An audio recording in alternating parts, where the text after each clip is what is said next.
Buenos días.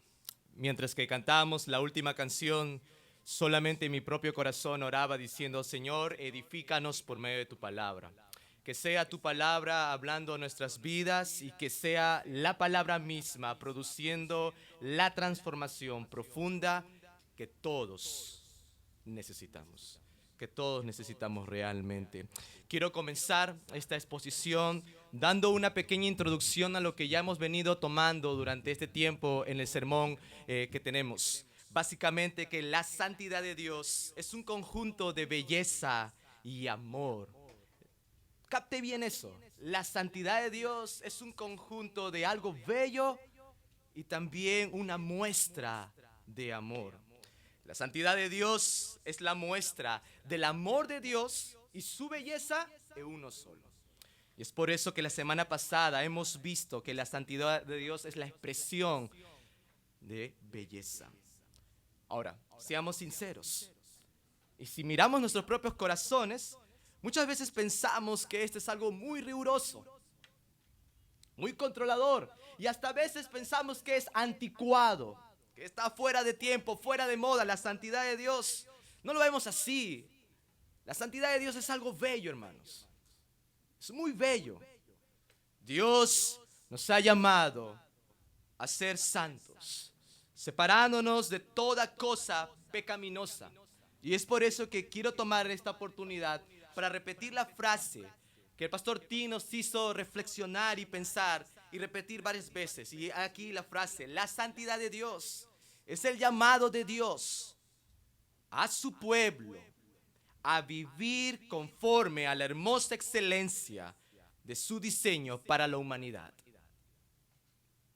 Es un diseño, el cual Dios ha producido un llamado para que vivamos conforme a eso. Es el diseño perfecto de Dios. Es el diseño bello de Dios, el cual debemos llevar nuestras vidas. Dios sabe que es mejor. Él sabe qué le conviene a usted. Él sabe qué no le conviene a usted. La santidad de Dios debe ser el lente por el cual llevo mi vida en el diseño de Dios. Frente a nosotros tenemos un gran texto para seguir en este mismo argumento, en el pensamiento del apóstol Pedro para los creyentes. Es por eso que esta mañana estaremos viendo la revelación de la santidad, contestando 3 preguntas. La primera, ¿cuál es la base? La segunda, ¿cuál es el resultado? Y por último, ¿cuál es la respuesta? Vamos de inmediato a lo que encontramos aquí en cuanto a la base. Y como hemos leído en los 2 primeros versículos, quiero nuevamente tomar ahí su atención para refrescar sus mentes en lo que hemos leído. Dice el texto, el versículo 22, habiendo purificado vuestras almas por la obediencia a la verdad mediante el Espíritu, para el amor fraternal no fingido, amaos unos a otros entrañablemente, de corazón puro, siendo renacidos, no de simiente corruptible, sino de incorruptible, por la palabra de Dios, que vive y permanece para siempre. Ahora, para tomar estos textos quiero ayudarles mediante una figura, y esta es la figura que voy a tomar. Usaremos un edificio con 3 pisos. Para construir este edificio necesitamos una base, algo totalmente sólido. Y déjame decirte que la santidad de Dios debe tener algo muy sostenible. Necesitamos una base, un fundamento, para iniciar esta edificación. Y la pregunta más lógica que sale es, ¿cuál es la base? Si terminamos leyendo el texto en el versículo 23, vamos a encontrar lo que el texto mismo nos dice. Por la palabra de Dios que vive y permanece para siempre. Conectando lo que dice el versículo 23, usted va a encontrar lo que dice antes de esa verdad, de que la palabra vive y es para siempre. Que para ser renacidos, O en otras palabras, para gozar de un nuevo nacimiento, necesitamos la palabra de Dios. ¿Y sabes por qué he puesto como base de todo? Porque Pedro claramente dice dos verdades. Es viva y permanece para siempre. Viva y permanece para siempre. La palabra de Dios es lo más seguro que el cristianismo tiene. Dios se ha revelado a su iglesia por medio de su palabra. Dios nos ha comunicado grandes verdades absolutas por medio de su palabra. Y lo maravilloso de esto es que esa palabra viva, que por más que pasen diversos tiempos, por más que pasen diversas épocas, aún todavía permanece para siempre. Desde que tengo uso de razón, desde que comencé a leer, tuve una Biblia conmigo. Y ¿sabes qué? No me fue necesario poder buscar una traducción porque lo tenía en mi propio idioma. Y seguro que usted también lo tuvo. Y mientras que avanzaba yo en mi propia vida, pude encontrar diversas Biblias, comentarios, cosas que la Biblia yo podía, hasta de colores, diferentes pastas. Y tal vez usted piense al igual que yo. En algún momento en su vida tuvo diversas Biblias. ¿Y sabes qué? No tuvo que hacer el esfuerzo para traducirla, lo tiene en su propio idioma. Pero no te quiero hablar hoy de la forma, sino hoy te quiero hablar del contenido, de lo que realmente contiene la palabra de Dios y el aprecio que debemos tener, porque si es realmente la base y el fundamento de todo, reconociendo que vive y permanece para siempre, debería eso causar algo en nuestros propios corazones. Pedro usa las mismas palabras que el profeta Isaías usó en Isaías 40, del 8 al 9, para mostrarnos una figura de la hierba y la flor. Y eso usted mismo lo ve en los siguientes textos, versículo 24. Porque esa palabra viva y que permanece para siempre, Pedro resalta diciendo, porque toda carne es como hierba, y toda la gloria del hombre como flor de la hierba. La hierba se seca, y la flor se cae, mas la palabra del Señor permanece para siempre. Hermanos, la palabra de Dios es la garantía más segura frente a cualquier distractor que quiere irrumpir el perfecto diseño de Dios. Dios tiene un diseño y la manera de que nosotros conozcamos aquel diseño es a través de un libro, un texto escrito. Vivimos en tiempos peligrosos. Y no solamente quiero decir tiempos peligrosos, sino muy, pero muy peligrosos.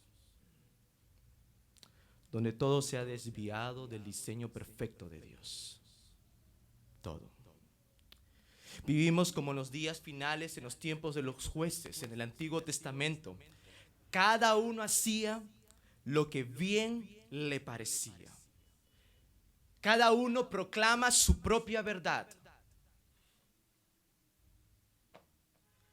Sin embargo, Pedro está convencido que por más que pasen los tiempos, que por más que pasen épocas, que por más que pasen gobernantes, que por más que pase cualquier otra cosa, la palabra de Dios permanecerá.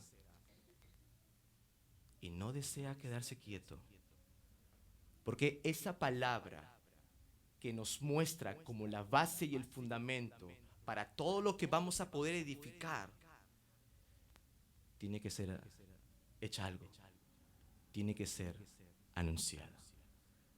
Por eso que el versículo 25 termina diciendo, y esta es la palabra que por el Evangelio os ha sido anunciado. Hermanos, la palabra de Dios es el Evangelio. Es el Evangelio. Y Pedro nos dice algo. Este Evangelio debe ser anunciado, proclamado. Y hoy me paro delante de ustedes con todas mis propias debilidades, con todos mis propios pecados, únicamente para poder proclamarte el Evangelio. Y quiero hacer el resto de mi vida, proclamar la verdad preciosa y hermosa que vive para siempre, el anuncio del Evangelio. ¿Qué es el Evangelio? El Evangelio tiene un punto central, y es que el Evangelio es un mensaje. Y este mensaje tiene que ver con la proclamación de buenas nuevas, buenas noticias. El Evangelio son las buenas nuevas de Cristo. El Hijo de Dios, Cristo, vino a ofrecerse en sacrificio para proveer la redención al hombre, proveyéndole salvación a su condición caída y perdida por causa del pecado. Ese es el Evangelio. Ahora, ¿por qué es importante la proclamación del Evangelio? ¿Por qué Pedro tuvo que mencionar en su última parte del versículo 25 que este anuncio que hemos recibido por el Evangelio, la palabra, debe ser proclamado? ¿Por qué? Porque el Evangelio me muestra el diseño perfecto de Dios. Porque el Evangelio me muestra la realidad de mi existencia. ¿De dónde vengo? ¿A dónde voy? ¿Por qué estoy aquí? ¿Por qué las cosas están en tan mal estado? ¿Y cómo se puede solucionar todo? Porque el Evangelio me muestra cuál es mi verdadero estado espiritual. El Evangelio me muestra cómo me encuentro yo y cómo está mi corazón. ¿Y por qué es importante la proclamación del Evangelio? Porque sin la proclamación del Evangelio, o como el texto mismo dice, sin el anuncio del Evangelio, no podrás gozar de nuevo nacimiento.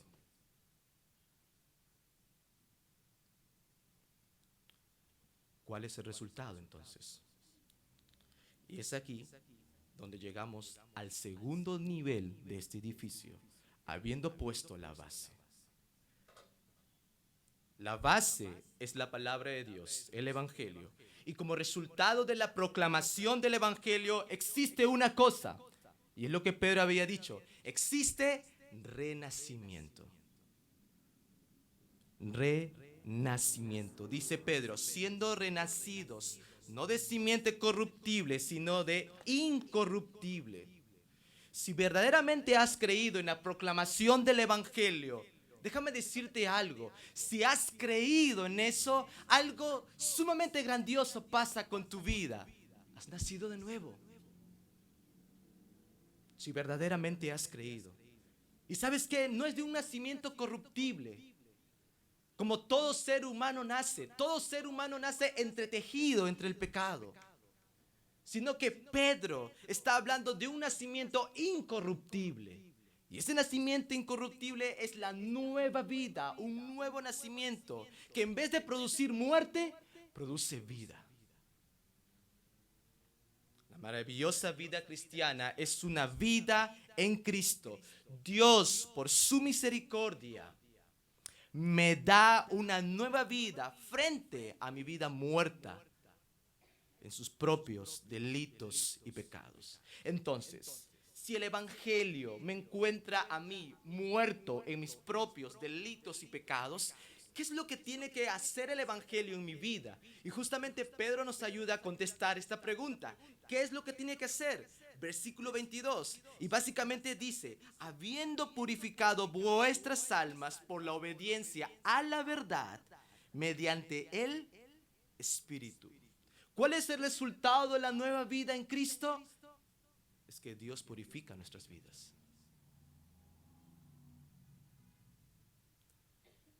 ¿Por medio de qué? Y Pedro añade, por la obediencia a la verdad, mediante el espíritu. Y aquí quiero dejar algo muy claro, hermanos. Y es la siguiente, es que la obediencia a la verdad es igual a la obra de salvación. La obediencia a la verdad es igual a la obra de la salvación. ¿Por qué digo esto? Porque sin la salvación en Cristo, jamás nuestras almas serían purificadas. Porque si Dios no hubiera metido su mano en nuestras vidas, nunca seríamos puros de nuestros propios pecados. Nunca. ¿Y sabes qué? Esto es solamente una obra que Dios puede hacer. Solo Dios puede hacer. Por eso que Pedro menciona, ¿mediante quién? Mediante el Espíritu Santo. El Espíritu hace una obra indescriptible. ¿Qué es lo que hace? Primero nos convence de pecado. Y luego nos transforma de lo que Pedro había dicho antes, de nuestra vana manera de vivir.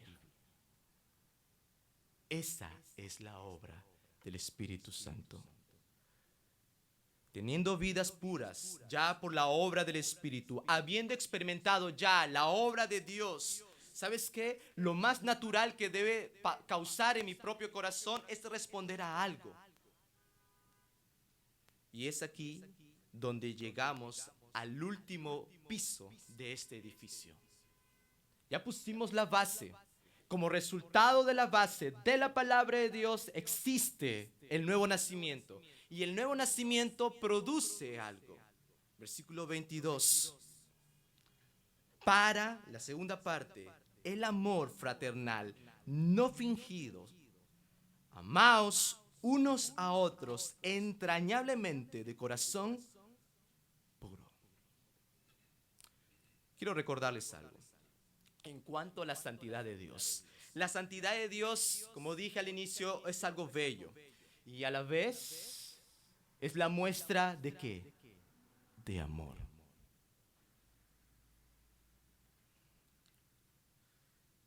Bello, belleza y amor. Podríamos decir también que estamos avanzando con el concepto de la belleza y la santidad de Dios y ahora vas a mencionar la palabra amor. Y ahora Pedro tiene que hablar sobre este amor fraternal, que no fingido, que debe ser muy entrañable y tiene que ser de un corazón puro. Y es aquí donde el panorama ya se pone más tenso. Y quiero anticiparles, porque Pedro nos va a reflejar lo que realmente es amar puramente y de un corazón con un aspecto muy entrañable, muy profundo. Si seguimos la secuencia, es la palabra de Dios, la base, y como resultado de la proclamación del Evangelio existe un nuevo nacimiento, y como resultado del nuevo nacimiento hay amor. Pero ¿de qué tipo de amor estamos hablando? Y Pedro nos ayuda a poder tener claro esto. Versículo 22, para el amor fraternal no fingido. No fingido. Hermanos, seamos muy sinceros. En muchas oportunidades resistimos cumplir el plan de Dios amando fraternalmente.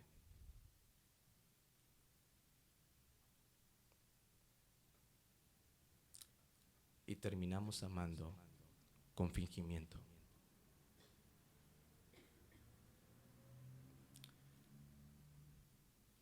Si eso sucede, estamos poniendo en poco la santidad de Dios.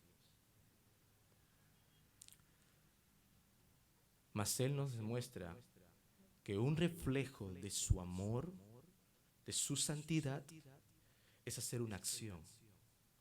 Y es lo que Pedro, textos más adelante, nos va a ayudar a decir: desecha. Desecha. Versículo 2:1 dice el texto: desechando pues toda malicia, todo engaño, hipocresía, envidia y todas las detracciones. Pedro enumera una lista algo larga y menciona pecados como la malicia, como el engaño, como la hipocresía, como las envidias y como todas las detracciones. Y para ser muy sincero, leyendo el texto, puedo reconocer que Pedro conoce la realidad humana. Y sabe cuánto nos cuesta amar. Porque resistimos a hacer lo que Dios ha dicho. Dios ha diseñado un mejor plan que el nuestro. Y es por eso que Pedro dice que nos amemos fraternalmente, no con fingimiento. Amar sin fingimiento es amar sin malicia. Amar sin fingimiento es que yo ame sin malicia. Normalmente decimos: no puedo amar a esa persona, o no puedo perdonar a esa persona por todo lo que me hizo. ¿Sabes lo que eso está comunicando? Eso comunica que el pecado de esa persona es más grande que el tuyo. Y tal vez tengas la perspectiva de tu propio pecado como algo corto. Mientras que el concepto que tenemos del pecado en otros es demasiado grande.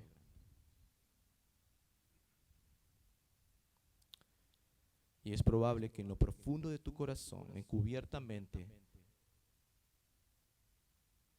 terminas diciendo: merezco ser amado. Pero la persona que me ofendió no lo merece. Ni mucho menos mi amor mismo. ¿Sabes qué es eso? Eso es malicia. Y vivir en santidad es desechar eso. 2. Pedro añade más diciendo: desechad pues toda malicia y todo engaño.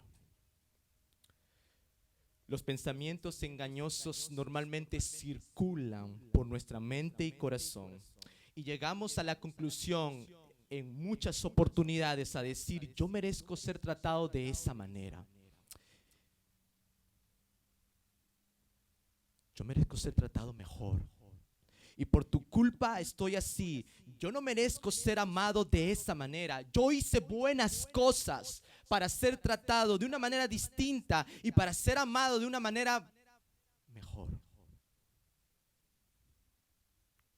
¿Sabes cómo se llama eso?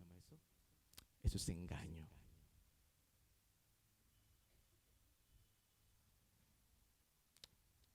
Y quiero ser sincero contigo. No merecemos absolutamente nada.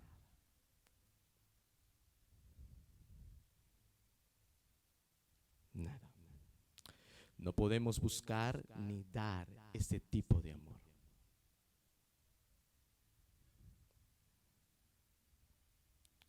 Amar sin malicia. Amar sin engaño. 3. Amar sin hipocresía. siempre encontramos el concepto de decir, sé que debo amar a la otra persona, pero lo hago solo para que se sienta bien, o por no hacer sentir mal a la otra persona, termino diciendo que le amo. Pero todo lo que hago solamente es para obedecer el mandato, aunque no sienta hacerlo, ni siquiera sienta hacerlo. Y tú podrías decir en esta conclusión, pero al menos está intentando amar. Y yo te diría, no. Porque lo que está mostrando es algo totalmente frío, es algo totalmente simple. Y una sola palabra es algo hipócrita. Y eso no es amor.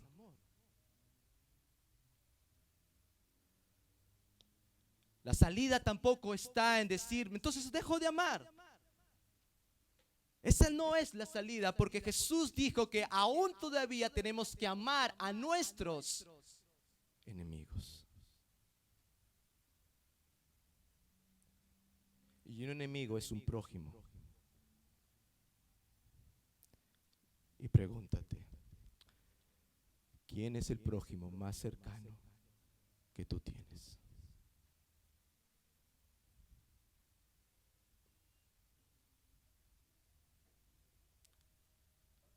¿Ya tienes la respuesta?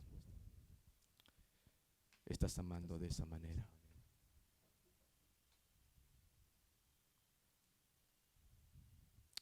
Por último dice, amar sin envidia y todas las detracciones.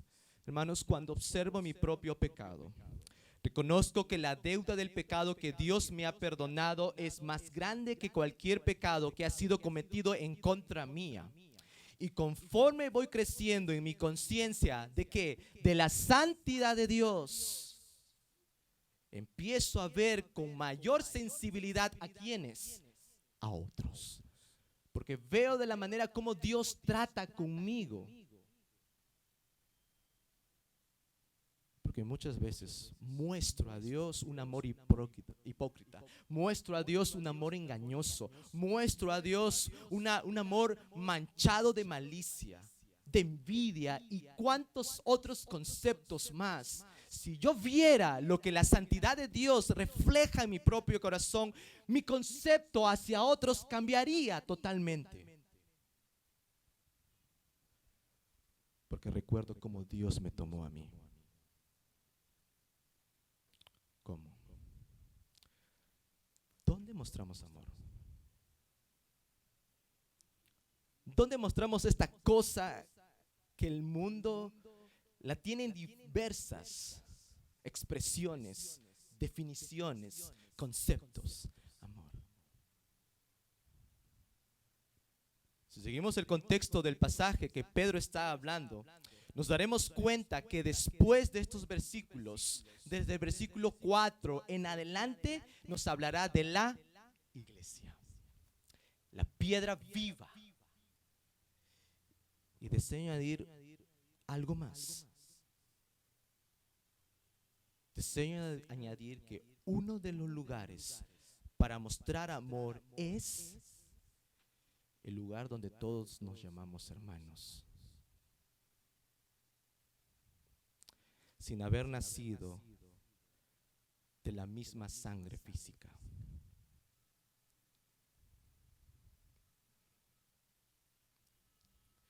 El lugar donde todos venimos de diferentes contextos.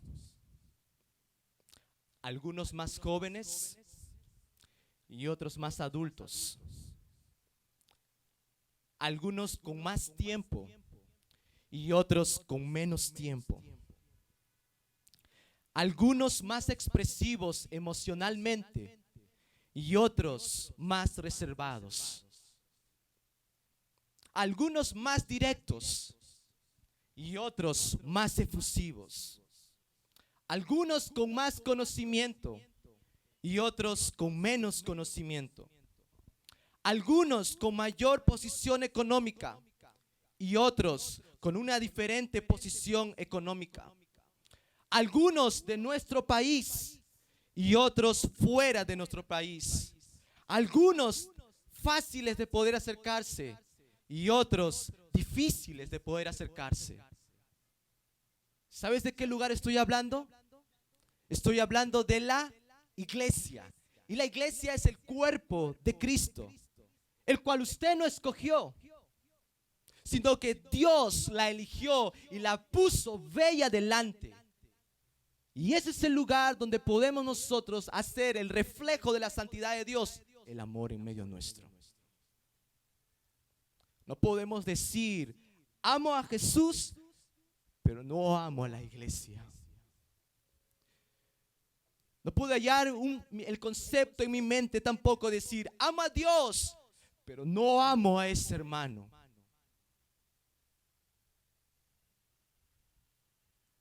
Hermanos, el verdadero amor no lo producimos nosotros. No. Solo lo puede producir lo que sucedió antes. La nueva vida.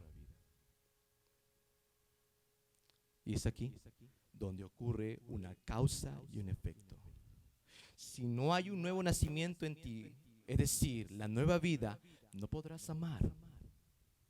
No podrás amar. Y esto es una causa y efecto, que sin la causa del nuevo nacimiento, no podrás producir el efecto del amor. No te ciegues a poder conocer y ver este concepto. Sin que no haya una nueva vida en ti, no vas a producir el verdadero amor. Tal vez digas, yo sí he nacido de nuevo, pero lucho con este concepto del amor. Lucho con amar. Tienes un problema. Y el problema que tienes es el siguiente.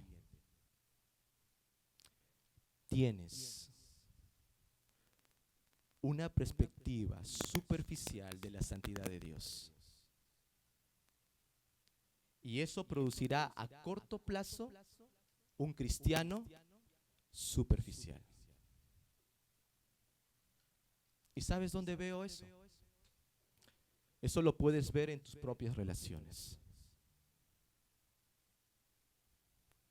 El cristiano debe considerar que aspectos pecaminosos tienden a ser una lucha para su propia vida. Considera ello y hazte las siguientes preguntas para poder analizar tu propio corazón. ¿Te cuesta amar verdaderamente a alguien?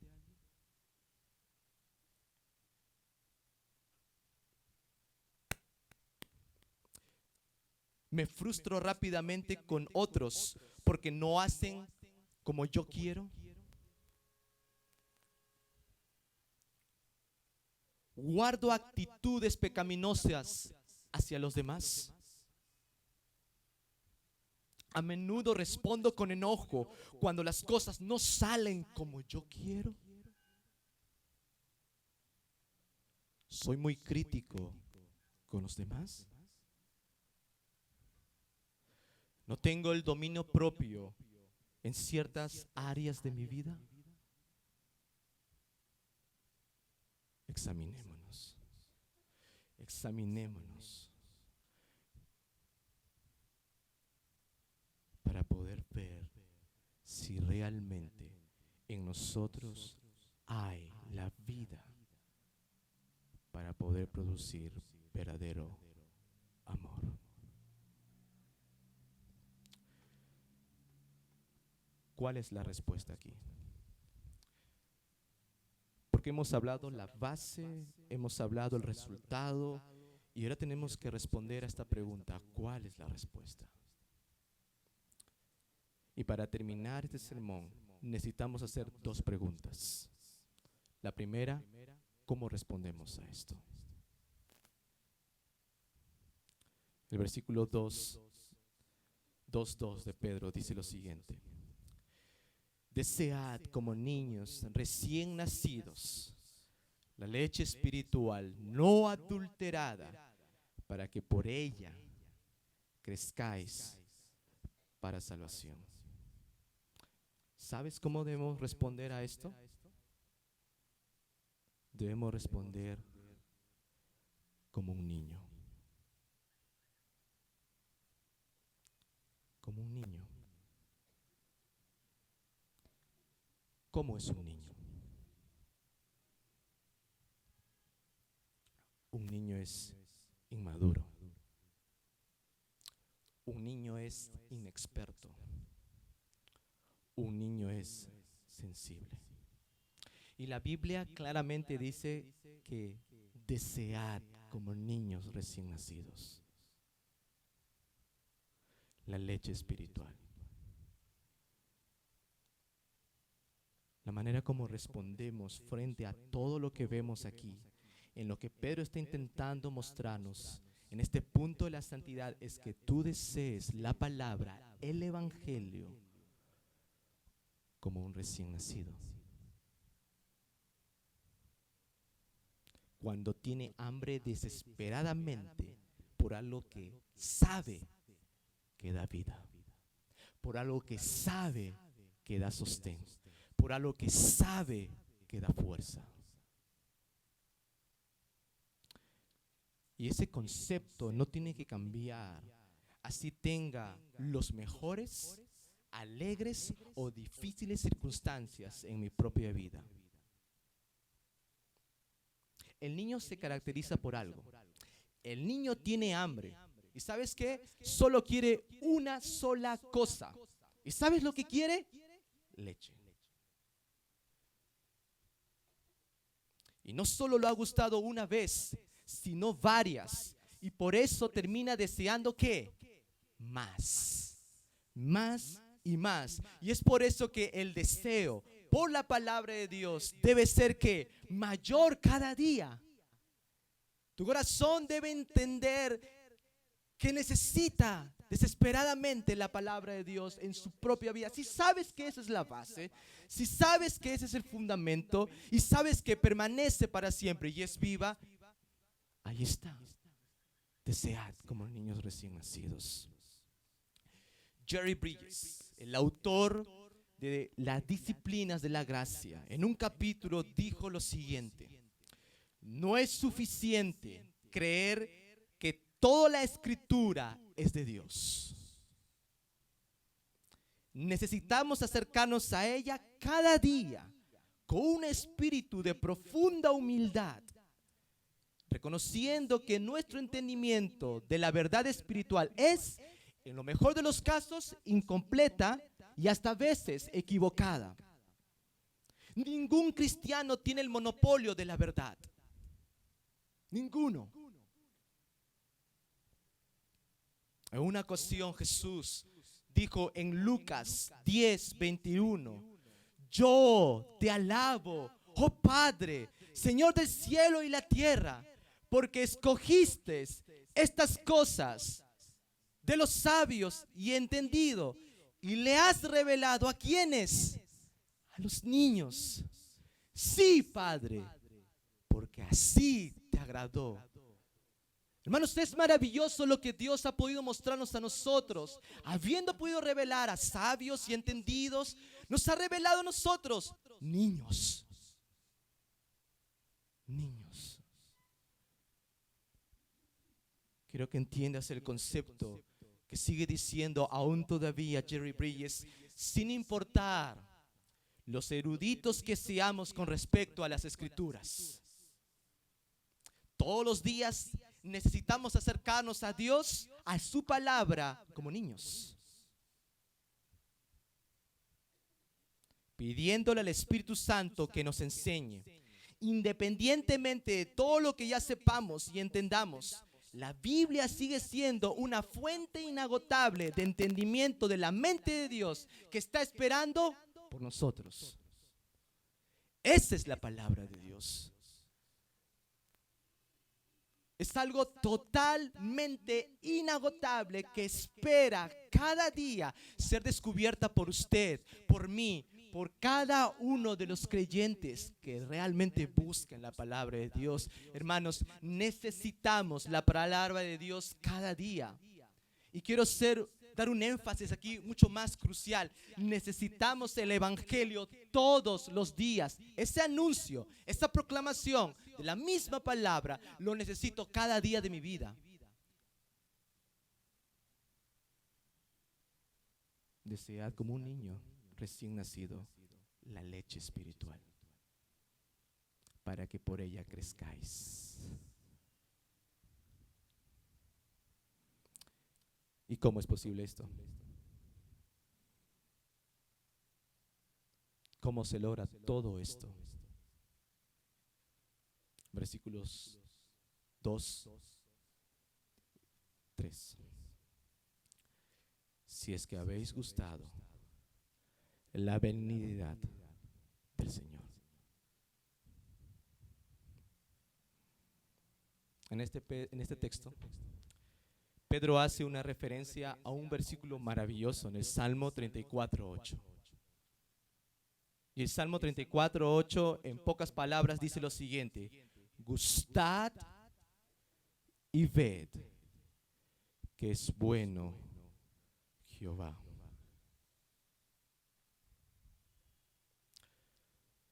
Todo esto será producido si verdaderamente has gustado del Señor.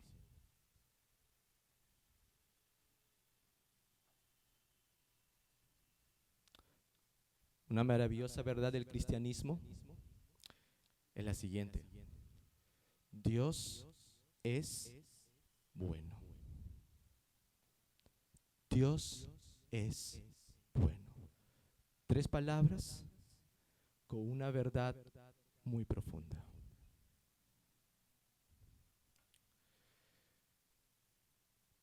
Sin embargo, detrás de la grandiosa noticia que Dios es bueno, hay una mala noticia.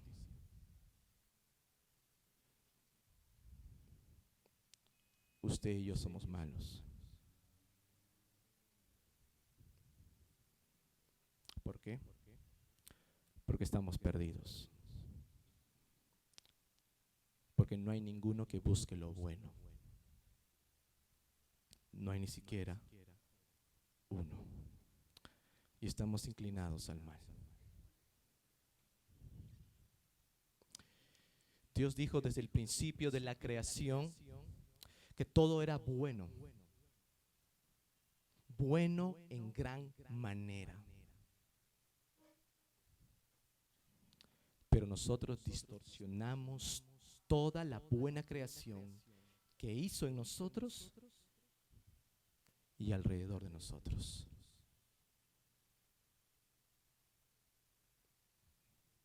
Sin embargo, el único Dios bueno, sabiendo aún cómo éramos, vino a buscarnos y nos halló en nuestra maldad. Y envió a Jesús. Dios en Jesús murió en una cruz por tu maldad,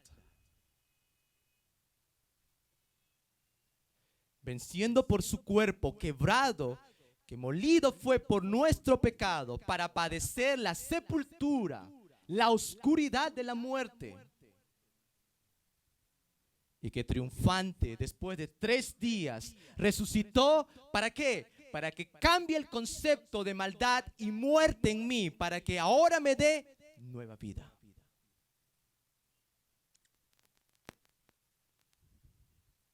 Dios es bueno, pero detrás de ese anuncio hay algo mucho más caótico.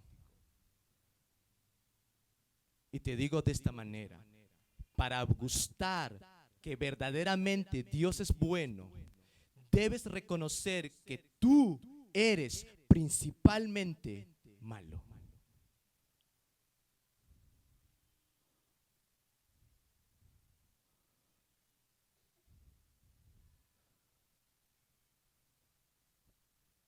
Porque conozco cómo es mi corazón.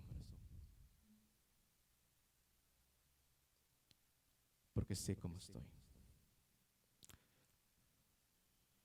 Solamente reconociendo mi estado podré gustar y contemplar al Dios bueno cada día por la fe, reconociendo mi estado y creyendo quién es Él y qué hizo por mí.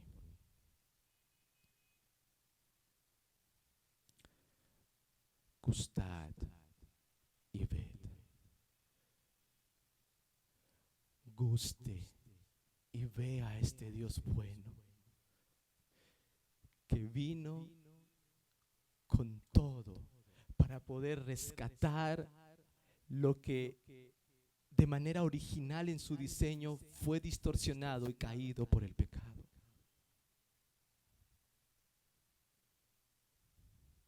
Como dice un autor, la salvación de Jesús no se recibe por medio de fortaleza, sino por medio de la admisión de dos cosas: de nuestra debilidad y de nuestra necesidad.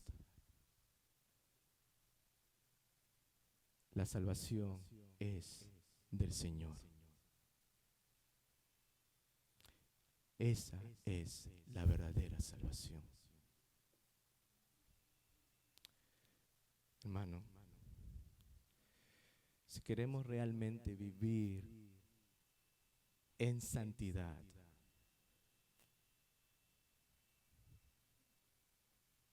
gustemos y veamos a ese Dios sumamente bello. Y el reflejo de esa santidad, que sea mi muestra de amor a otros, a los demás. Que esto sea vida en nosotros y que cada día podamos ver la hermosura de la santidad de Dios y correr bajo sus alas para poder refugiarnos y para poder temer su nombre. Le invito, por favor, a cerrar sus ojos, inclinar sus rostros para tomar un tiempo de oración aquí.